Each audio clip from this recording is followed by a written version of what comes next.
Good morning.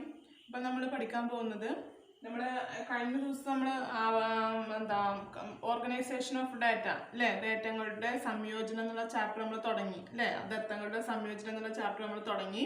എന്നിട്ട് അതിൽ നമ്മൾ വേരിയബിൾസിന് പറഞ്ഞു, രണ്ട് തരത്തിലുള്ള വേരിയബിൾസ് ഉണ്ടെന്ന് പറഞ്ഞു. അങ്ങനെയുള്ള കാര്യങ്ങളൊക്കെ പറഞ്ഞതിന് ശേഷം നമ്മൾ ശ്രേണികൾ സീരീസിനെ മൂന്നായി തരം തിരിച്ചിട്ടുണ്ടെന്ന് പറഞ്ഞു. അതിൽ ഒന്നാമത്തെയാണ് വ്യക്തിഗത ശ്രേണി അഥവാ സ്വതന്ത്ര ശ്രേണി അല്ലെങ്കിൽ അരേ അല്ലെങ്കിൽ അണി എന്നൊക്കെ പറയുന്നു പറഞ്ഞു അല്ലേ. അതെങ്ങനെയാണ് അതെന്ന് പറഞ്ഞാൽ എക്സ് വാല്യൂ മാത്രമേ ഉണ്ടായിരിക്കുള്ളൂ എന്ന് പറഞ്ഞു. പിന്നെ രണ്ടാമത് നമ്മൾ പറഞ്ഞത് എന്താണ്, രണ്ടാമത്തെ ശ്രേണി എന്ന് പറഞ്ഞു കഴിഞ്ഞാൽ അസന്തത ശ്രേണി, ഡിസ്ക്രീറ്റ് സീരീസ്. അസന്തത ശ്രേണി അഥവാ ഡിസ്ക്രീറ്റ് സീരീസ്. ആ ഡിസ്ക്രീറ്റ് സീരീസ് അല്ലെങ്കിൽ ഫ്രീക്വൻസി അറേ എന്ന് പറയും അല്ലേ. എന്താ ഫ്രീക്വൻസി അറേ, ആവൃത്തി അണി, ഇതൊക്കെയാണ് രണ്ടാമത്തെ ശ്രേണി അല്ലേ. ഇത്രയും പേരുകൾ രണ്ടാമത്തെ ശ്രേണിക്കുണ്ട്. അപ്പൊ ഫ്രീക്വൻസി അറേ അല്ലെങ്കിൽ ആവൃത്തി അണിയും ചോദിച്ചു കഴിഞ്ഞാൽ നിങ്ങൾ രണ്ടാമത്തെ ശ്രേണിയാണ്, അതാണ് അസന്തത ശ്രേണി അഥവാ ഡിസ്ക്രീറ്റ് സീരീസ് ആണെന്നുള്ളത് മനസ്സിലാക്കി വെക്കുക. അപ്പൊ ഡിസ്ക്രീറ്റ് സീരീസിന്റെ അഥവാ അസന്തത ശ്രേണിക്ക് എന്തൊക്കെയാണ്, ഫ്രീക്വൻസി അണി എന്നുള്ള ഒരു പേരും കൂടി ഉണ്ട് കേട്ടോ. ആവർത്തി അണി, ആ ഫ്രീക്വൻസി അറേ എന്നുള്ള ഒരു പേരും കൂടി ഉണ്ട്. അപ്പൊ ആവർത്തി അണി കൺസ്ട്രക്ട് ചെയ്യാൻ പറഞ്ഞു കഴിഞ്ഞാൽ, നിർമ്മിക്കാൻ പറഞ്ഞു കഴിഞ്ഞാൽ നിങ്ങൾ എന്ത് ചെയ്യണം, നിങ്ങൾ ടാലി മാർക്കൊക്കെ വെച്ചുകൊണ്ട് ഏതാണ് നിർമ്മിക്കേണ്ടത്, ഡിസ്ക്രീറ്റ് സീരീസ്. ഓക്കെ, അസന്തത ശ്രേണിയാണ് നിങ്ങൾ നിർമ്മിക്കേണ്ടത്. ഓക്കെ, അപ്പോൾ നിങ്ങളോട് ഫ്രീക്വൻസി അണി അഥവാ ആവർത്തി അണി ഉണ്ടാക്കാൻ പറഞ്ഞു കഴിഞ്ഞാൽ നിങ്ങൾ മനസ്സിലാക്കണം ആവർത്തി അണി അല്ലെ. ആവർത്തി അണി എന്ന് ചോദിച്ചു കഴിഞ്ഞാൽ നിങ്ങൾ മനസ്സിലാക്കേണ്ടത് എന്താണ്, ഡിസ്ക്രീറ്റ് സീരീസ് ആണ് ഉണ്ടാക്കേണ്ടത്. അത് ടാലി മാർക്കൊക്കെ വെച്ചുകൊണ്ട് ഡിസ്ക്രീറ്റ് സീരീസ് ആണ് നിങ്ങൾ ഉണ്ടാക്കേണ്ടത്. അതായത് അസന്തത ശ്രേണിയാണ് നിർമ്മിക്കേണ്ടത്. ഓക്കെ, ക്ലിയർ ആയി മനസ്സിലാക്കണം കേട്ടോ. അതുപോലെ തന്നെ മൂന്നാമതായി നമ്മൾ വരുന്നതാണ്, മൂന്നാമത്തെ ശ്രേണിയാണ് സന്തത ശ്രേണി. ഏതാണ്, സന്തത ശ്രേണി. ഓക്കെ, സന്തത ശ്രേണിയാണ് മൂന്നാമത്തെ ശ്രേണി. അതിനെ കണ്ടിന്യൂസ് സീരീസ് ഇംഗ്ലീഷിൽ പറയും. അതുപോലെ തന്നെ എന്താണ്, ഫ്രീക്വൻസി ഡിസ്ട്രിബ്യൂഷൻ, ആവൃത്തി വിതരണം. മറ്റേന്തായിരുന്നു, ആവൃത്തി അണിയായിരുന്നു അല്ലെ. ഇവിടെ എന്താണ്, ആവൃത്തി വിതരണമാണ്, ഫ്രീക്വൻസി ഡിസ്ട്രിബ്യൂഷൻ അഥവാ ആവൃത്തി വിതരണം. ഓക്കെ, ക്ലിയർ ആയോ? അപ്പൊ സന്തത ശ്രേണി, ഫ്രീക്വൻസി ഡിസ്ട്രിബ്യൂഷൻ അഥവാ ആവൃത്തി വിതരണം, കണ്ടിന്യൂസ് സീരീസ് എന്നൊക്കെ പറയും. ഇവിടെ അതിന്റെ മുമ്പ് എന്തായിരുന്നു, ആവൃത്തി അണിയായിരുന്നു. അതായത് ഡിസ്ക്രീറ്റ് സീരീസില് ആവൃത്തി അണി എന്നും കണ്ടിന്യൂസ് സീരീസിന് ആവൃത്തി വിതരണം. ക്ലിയർ ആക്കി മനസ്സിലാക്കുക. ഇത് ആവൃത്തി വിതരണവും മറ്റേതെന്താണ്, ആവൃത്തി അണിയും കൂടെ ആയിരുന്നു. ക്ലിയർ ആയോ? അപ്പൊ ഇവിടെ ആവൃത്തി വിതരണം ഉണ്ടാക്കാൻ പറഞ്ഞു കഴിഞ്ഞാൽ നിങ്ങൾ ആവൃത്തി വിതരണം ഉണ്ടാക്കണം. ഒരു ടാലി മാർക്കൊക്കെ വെച്ചുകൊണ്ട് ആവൃത്തി വിതരണം ഉണ്ടാക്കണം. ആവൃത്തി അണി ഉണ്ടാക്കാൻ പറഞ്ഞു കഴിഞ്ഞാൽ നിങ്ങൾ ഡിസ്ക്രീറ്റ് സീരീസ് അഥവാ കണ്ടിന്യൂസ് സീരീസ് അല്ല, ഡിസ്ക്രീറ്റ് സീരീസിൽ നിങ്ങൾ എന്താണ്, എക്സും എഫും മാത്രമേ അതിൽ ഉണ്ടാവുള്ളൂ അല്ലെ. എക്സ് വാല്യൂ സിംഗിൾ ആയിട്ടായിരിക്കും, ക്ലാസ്സുകളായിട്ടായിരിക്കില്ല. എക്സ് വാല്യൂ ഉണ്ടായിരിക്കും, എഫ് ഉണ്ടായിരിക്കും. ഓക്കെ, ഇവിടെ എന്താണ്, ഇതിലെന്തായിരിക്കും, ക്ലാസ്സുകൾ. ഇതിന്റെ പ്രത്യേകത എന്ന് പറഞ്ഞു കഴിഞ്ഞാൽ, സന്തത ശ്രേണി അഥവാ കണ്ടിന്യൂസ് സീരീസിന്റെ ഒരു പ്രത്യേകത എന്ന് പറഞ്ഞു കഴിഞ്ഞാൽ ഇവിടെ ക്ലാസ്സുകളായിട്ടായിരിക്കും തരിക അല്ലെ. എക്സ് വാല്യൂ എങ്ങനെയായിരിക്കും തരിക, ക്ലാസ്സുകളായിട്ടായിരിക്കും. നിങ്ങൾക്ക് അറിയുന്ന കാര്യമാണ്. അപ്പൊ എക്സ് വാല്യൂ ഇവിടെ ക്ലാസ്സുകളായിട്ടായിരിക്കും നിങ്ങൾക്ക് തരുന്നത്. ഓക്കെ, ഈ എക്സ് വാല്യൂ ക്ലാസ്സുകളായിട്ട് തരും. അപ്പൊ നിങ്ങളോട് കുറച്ച് സംഖ്യകൾ തന്നിട്ട് അതിൽ നിന്ന് ആവൃത്തി വിതരണം ഉണ്ടാക്കാൻ പറയുകയാണെങ്കിൽ, ഇവിടെ ആവൃത്തി വിതരണം മറക്കരുത്. ഇത് ആവൃത്തി വിതരണവും മറ്റേത് ആവൃത്തി അണിയാണ് കേട്ടോ. ഡിസ്ക്രീറ്റ് സീരീസിലെ എക്സും എഫ്, ഡിസ്ക്രീറ്റ് സീരീസ് എന്ന് പറഞ്ഞാൽ എക്സും എഫ് മാത്രമായിരിക്കും ഉണ്ടാകും. ഇവിടെ എക്സ് എന്ന് പറഞ്ഞാൽ സംഖ്യകള്, അങ്ങനെയുള്ള സംഖ്യകളും അതുപോലെ തന്നെ ഇതില് ഫ്രീക്വൻസി നമ്മൾ ടാലി മാർക്ക് വെച്ചുകൊണ്ട് എഴുതുന്നതുമാണ് ഉണ്ടാക്കുന്നത്. ഓക്കെ, ക്ലിയർ ആയോ? ഇനി നമ്മള് അപ്പൊ ഇതില് ഈ കണ്ടിന്യൂസ് സീരീസിൽ എങ്ങനെയായിരിക്കും എന്ന് ചോദിച്ചു കഴിഞ്ഞാൽ, കണ്ടിന്യൂസ് സീരീസില് ക്ലാസ്സുകളായിട്ടായിരിക്കും. 0 to 10, 10 to 20, 20 to 30 അങ്ങനെയുള്ള ക്ലാസ്സുകളായിട്ടായിരിക്കും നമ്മൾ എന്ത് എക്സ് വാല്യൂ തരുന്നത്, എക്സ് വാല്യൂ ഉണ്ടാക്കേണ്ടത്. അതുപോലെ തന്നെ ഇവിടെ എന്താണ്, ടാലി മാർക്ക് ഒരു കോളത്തിൽ ഉണ്ടാക്കണം. പിന്നെ നമുക്ക് അതിൽ നിന്നും വേണം ഫ്രീക്വൻസി ഉണ്ടാക്കാൻ. ഇങ്ങനെയാണ് ആവൃത്തി വിതരണം ഉണ്ടാക്കാനുള്ളത്. അപ്പൊ നമുക്ക് ആവൃത്തി വിതരണം എങ്ങനെയാണ് ഉണ്ടാക്കണമെന്ന് നോക്കാം. ഓക്കെ, അതായത് കുറച്ച് സംഖ്യകൾ തരും. ഇപ്പൊ 0, 1, 3, 4, 5,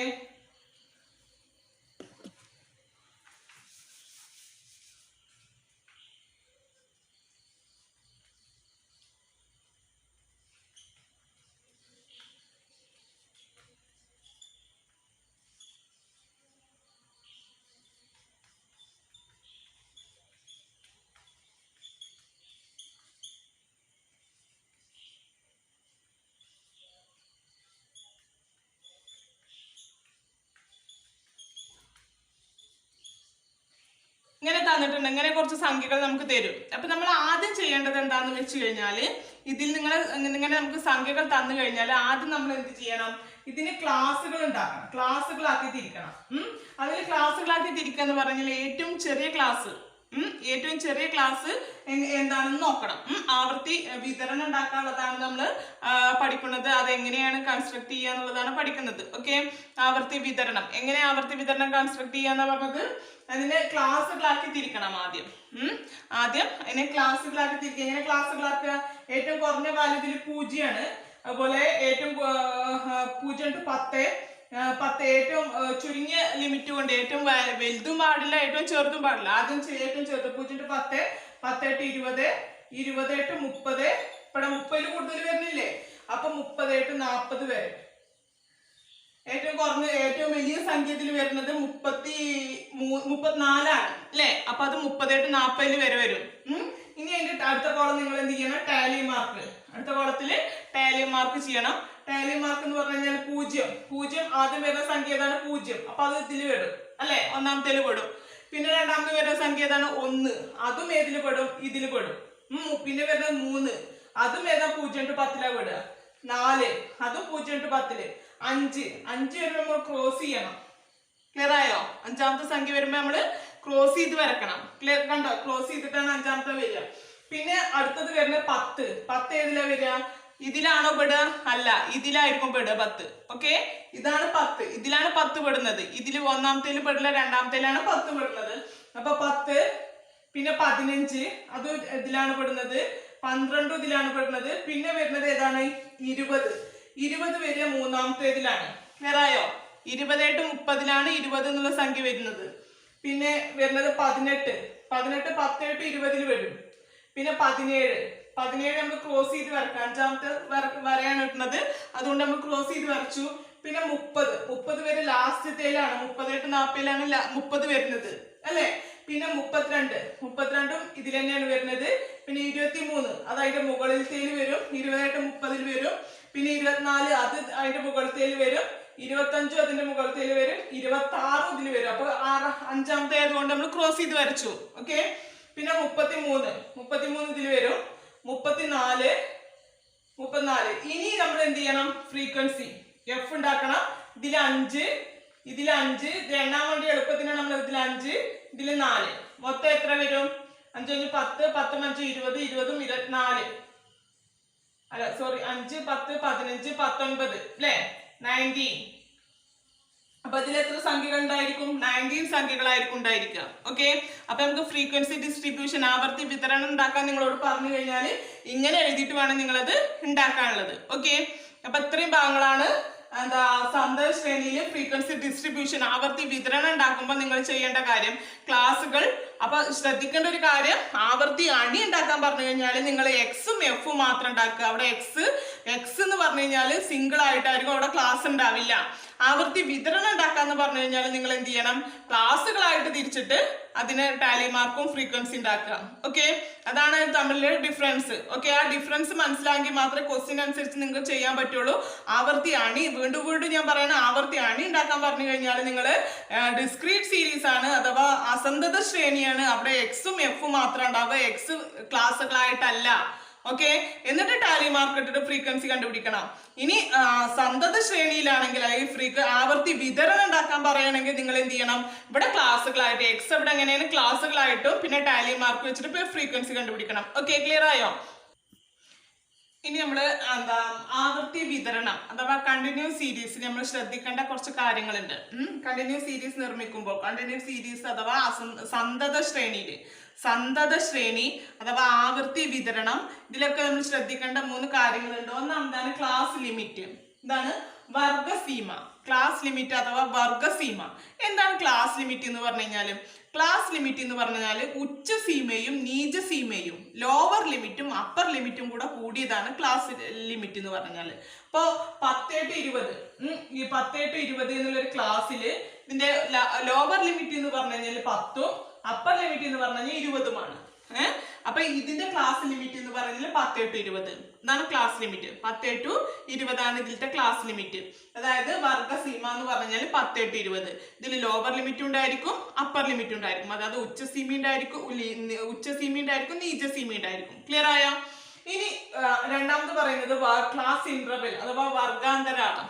എന്താ വർഗാന്തരാളം എന്ന് പറഞ്ഞു കഴിഞ്ഞാല്? വർഗാന്തരാളം എന്ന് പറഞ്ഞു കഴിഞ്ഞാൽ അഥവാ ക്ലാസ് ഇന്റർവെൽ എന്ന് പറഞ്ഞു കഴിഞ്ഞാല് ഈ ക്ലാസ്സുകൾ തമ്മിലുള്ള ഡിഫറൻസ്, ഇപ്പൊ ഈ 10 to 20 എന്നുള്ള ക്ലാസ്സുകൾ തമ്മിലുള്ള ഡിഫറൻസ് ഉണ്ടല്ലോ, ഇത് എത്രയായിരിക്കും? അതിനെയാണ് പറയുന്നത് വർഗാന്തരാളം അഥവാ ക്ലാസ് ഇന്റർവെൽ എന്ന് പറഞ്ഞു കഴിഞ്ഞാല്. അത് കണ്ടുപിടിക്കണമെങ്കിൽ നമുക്ക് എന്ത് ചെയ്യണം? അപ്പർ ലിമിറ്റ്, ഇതിലത്തെ അപ്പർ ലിമിറ്റ് ഏതാണ് നിങ്ങൾക്ക് അറിയാം? ഏതാണ്? 20 അല്ലേ അപ്പർ ലിമിറ്റ്? ആ അപ്പർ ലിമിറ്റിൽ നിന്നും എന്ത് മൈനസ് ചെയ്താൽ മതി? ലോവർ ലിമിറ്റ് മൈനസ് ചെയ്താൽ മതി. അപ്പർ ലിമിറ്റിൽ നിന്നും ലോവർ ലിമിറ്റ്, അപ്പർ ലിമിറ്റ് നിങ്ങൾക്ക് അറിയാം 20 ആണ്. ലോവർ ലിമിറ്റ്, അപ്പർ ലിമിറ്റ് എന്ന് പറഞ്ഞാൽ ഉയർന്ന സംഖ്യ, ലോവർ ലിമിറ്റ് ഉച്ചസീമ, അപ്പർ ലിമിറ്റ്, നീചസീമയാണ് ലോവർ ലിമിറ്റ്. ഈ അപ്പർ ലിമിറ്റിൽ നിന്ന് ലോവർ ലിമിറ്റ് മൈനസ് ചെയ്താൽ കിട്ടുന്നതാണ് എന്ത്? ഇതിന് 20 നിന്ന് അപ്പൊ 10 മൈനസ് ചെയ്തപ്പോ എത്ര കിട്ടി? 10. അപ്പൊ ഇതാണ് ഇതിന്റെ ക്ലാസ് ഇന്റർവെല്. ക്ലിയർ ആയോ? അപ്പൊ ക്ലാസ് ഇന്റർവെല് കണ്ടുപിടിക്കാന്ന് പറഞ്ഞു കഴിഞ്ഞാൽ വർഗാന്തരാളം ക്ലാസ് ഇന്റർവെല് കണ്ടുപിടിക്കാന്ന് പറഞ്ഞാൽ മനസ്സിലാക്കേണ്ട ഒരു കാര്യം എന്താണ്? വർഗാന്തരാളം കണ്ടുപിടിക്കുന്നത് 10 to 20. ഒരു ക്ലാസ് തന്നിട്ടുണ്ടെങ്കിൽ അതിന്റെ ഉച്ചസീമയിൽ നിന്നും നീചസീമ കുറക്കുക, അഥവാ അപ്പർ ലിമിറ്റിൽ നിന്നും ഉയർന്ന മൂല്യത്തിൽ നിന്നും താഴ്ന്ന മൂല്യം കുറച്ചു കഴിഞ്ഞാൽ കിട്ടുന്ന ആൻസർ ആണ് എന്ത്? ഈ ക്ലാസ് ഇന്റർവെൽ എന്ന് പറഞ്ഞാൽ അഥവാ വർഗാന്തരാളം എന്ന് പറഞ്ഞാൽ. നിങ്ങൾക്ക് അറിയാം അല്ലെ? അപ്പൊ അറിയണതായിരിക്കും, എല്ലാവർക്കും അറിയണതായിരിക്കും. നമ്മൾ കഴിഞ്ഞ വർഷം പഠിച്ചു കഴിഞ്ഞത് തന്നെയാണ്. അപ്പൊ 20 നിന്നും 10 മൈനസ് ചെയ്താൽ കിട്ടുന്നതാണ് ആൻസർ. ഓക്കെ, ഇനി അടുത്ത നമ്മൾ പറയുന്നത് മൂന്നാമത്തെ ശ്രദ്ധിക്കേണ്ട കാര്യം എന്ന് പറഞ്ഞാൽ ക്ലാസിന്റെ മിഡ് പോയിന്റ്, മധ്യവില അഥവാ വർഗമൂല്യം എന്നൊക്കെ പറയും. മിഡ് പോയിന്റ് ഇത് കണ്ടുപിടിക്കുക എങ്ങനെ? മിഡ് പോയിന്റ് നിങ്ങൾക്ക് അറിയാം, അപ്പർ ലിമിറ്റ് അല്ലെ? അപ്പർ ലിമിറ്റ് പ്ലസ് ഇത് കണ്ടുപിടിക്കാനുള്ള ഇക്വേഷൻ എന്താണ്? Upper limit plus lower limit, lower limit by 2. Upper ലിമിറ്റിനോട് കൂടെ ലോവർ ലിമിറ്റും അപ്പർ ലിമിറ്റും കൂടെ കൂട്ടുക. അപ്പൊ ഏതാണ് അപ്പർ ലിമിറ്റും ലോവർ ലിമിറ്റും? 10 + 20 അല്ലെ? അതാണ് അപ്പർ ലിമിറ്റും ലോവർ ലിമിറ്റും. ആ 10 20 കൂടെ കൂട്ടിയ ശേഷം രണ്ടോടെ ഹരിക്കുക. അപ്പൊ 10 20 എത്രയാണ്? 30 അല്ലെ? 30നെ രണ്ടോടെ ഹരിച്ചു കഴിഞ്ഞാൽ എത്ര കിട്ടും? 15. ക്ലിയർ ആയോ? 10 to 20, 10ഉം 20 അപ്പർ ലിമിറ്റ് ലോവർ ലിമിറ്റ് ഉച്ചസീമയും നീചസീമയും തമ്മിൽ കൂട്ടിയതിന് ശേഷം ആ കൂട്ടിയതിന് നമ്മൾ എന്ത് ചെയ്യണം? ആ കൂട്ടിയത് നമ്മൾ കൂട്ടിയതിന് ശേഷം അതിനെ 2 കൊണ്ട് ഹരിക്കുക. അപ്പൊ കിട്ടുന്ന ആൻസർ ആയിരിക്കും അതിന്റെ മിഡ് പോയിന്റ് എന്ന് പറഞ്ഞാൽ. അപ്പൊ നിങ്ങൾക്ക് അറിയാം, നിങ്ങൾ ഒറ്റ നോട്ടത്തിൽ തന്നെ നോക്കിക്കഴിഞ്ഞാൽ അറിയാം 10 to 20 ഏറ്റവും മധ്യത്തിൽ വരുന്നത് 15 ആണ് അല്ലെ? നിങ്ങൾക്ക് അങ്ങനെ ഒറ്റ നോട്ടത്തിൽ തന്നെ കണ്ടറിയാം 10 to 20 എന്നുള്ള ക്ലാസിന്റെ ഏറ്റവും മധ്യത്തിൽ വരുന്ന സംഖ്യ എന്ന് പറയുന്നത് 15 ആണ്. അപ്പൊ ഇങ്ങനെ ഇക്വേഷൻ ഒന്നും ഇല്ലാതെ തന്നെ നിങ്ങൾക്ക് അറിയാം. പക്ഷെ നമുക്ക് ഇക്വേഷൻ എഴുതിയിട്ട് നോക്കുകയാണെങ്കിൽ ഇനിയിപ്പോ പോയിന്റ് ഒക്കെ വെച്ചിട്ടുള്ള സംഖ്യകളാണെങ്കിൽ നിങ്ങൾക്ക് അതിന്റെ ഏറ്റവും മധ്യത്തിലുള്ള സംഖ്യ കണ്ടുപിടിക്കുക എന്ന് പറഞ്ഞാൽ കുറച്ച് ബുദ്ധിമുട്ടായിരിക്കും അല്ലെ? പോയിന്റുകളൊക്കെ ഉള്ള ക്ലാസ് ലിമിറ്റുകളാണെങ്കിൽ ഇപ്പോൾ 10.5 to 15.5 എന്നൊക്കെ ഒരു ക്ലാസ് ഇന്റർവെൽ തരികയാണെങ്കിൽ അപ്പൊ അതിന്റെ ഏറ്റവും മധ്യത്തിലുള്ള സംഖ്യ കണ്ടുപിടിക്കാൻ നിങ്ങൾക്ക് ബുദ്ധിമുട്ടായിരിക്കും. അപ്പൊ നിങ്ങൾ ചെയ്യേണ്ടത് ലോവർ ലിമിറ്റും അപ്പർ ലിമിറ്റും ഉച്ചസീമയും നീചസീമയും തമ്മിൽ കൂട്ടിയതിനു ശേഷം ആ കിട്ടിയ സംഖ്യയെ 2 കൊണ്ട് ഹരിച്ചു കഴിഞ്ഞാൽ നിങ്ങൾക്ക് എന്ത് കിട്ടും? അതിന്റെ മിഡ് പോയിന്റ് കിട്ടും, മധ്യവില കിട്ടും. ക്ലിയർ ആയോ? അപ്പൊ ഇത്രയും കാര്യങ്ങളാണ് നമ്മളൊരു ഫ്രീക്വൻസി ഡിസ്ട്രിബ്യൂഷനിൽ നമ്മൾ അഥവാ കണ്ടിന്യൂസ് സീരീസിൽ സന്തത ശ്രേണിയിൽ നമ്മൾ ശ്രദ്ധിക്കേണ്ട കാര്യങ്ങൾ. ഓക്കെ, നമ്മളിതിൽ പറയുന്നത് എന്താണ്? ആവൃത്തി വിതരണം തയ്യാറാക്കുന്നത് എങ്ങനെ? How to prepare a frequency distribution. അങ്ങനെയുള്ള ഒരു 4 പോയിന്റ് ഉണ്ട്. ആ 4 പോയിന്റ് നിങ്ങൾ ബൈ ഹാർട്ട് പഠിച്ചു വെക്കുക കേട്ടോ. എന്തൊക്കെയാണ്? ഒന്നാമത് വർഗങ്ങളുടെ എണ്ണം, തന്നിരിക്കുന്ന കാണേണ്ടതായിട്ടുള്ള നമ്മൾ കണ്ടെത്തേണ്ടതായിട്ടുള്ള വർഗങ്ങളുടെ എണ്ണം, ഉണ്ടായിരിക്കേണ്ട വർഗങ്ങളുടെ എണ്ണം. രണ്ടാമത് ഓരോ വർഗത്തിന്റെയും വലിപ്പം കണ്ടുപിടിക്കണം, ഓരോ വർഗങ്ങളുടെയും വലിപ്പം കണ്ടുപിടിക്കണം. പിന്നെ വർഗസീമകൾ നിർണ്ണയിക്കണം, വർഗസീമകൾ കണ്ടെത്തണം. അതുപോലെ ഓരോ വർഗത്തിന്റെയും ആവൃത്തി കണ്ടെത്തണം, ഓരോ വർഗത്തിന്റെയും ആവൃത്തി കണ്ടെത്തണം. ഈ 4 പോയിന്റുകൾ നിങ്ങൾ കാണാതെ പഠിച്ചോളൂ. ഓക്കെ, അപ്പൊ വർഗങ്ങളുടെ എണ്ണം, ഓരോ വർഗത്തിന്റെയും വലിപ്പം, വർഗസീമകൾ നിർണ്ണയിക്കൽ, ഓരോ വർഗത്തിന്റെയും ആവൃത്തി കണ്ടെത്തൽ. ഇതാണ് ആവൃത്തി വിതരണം തയ്യാറാക്കുന്നത് എങ്ങനെയെന്നുള്ള ഒരു ക്വസ്റ്റ്യൻ നിങ്ങളോട് ചോദിക്കുകയാണെങ്കിൽ ഈ പോയിന്റ് വൈസ് ആയിട്ട് നിങ്ങൾ എഴുതി വെക്കുക. ഓക്കെ, അപ്പൊ ഇന്നത്തെ ക്ലാസ് നമുക്ക് ഇവിടെ നിർത്താം.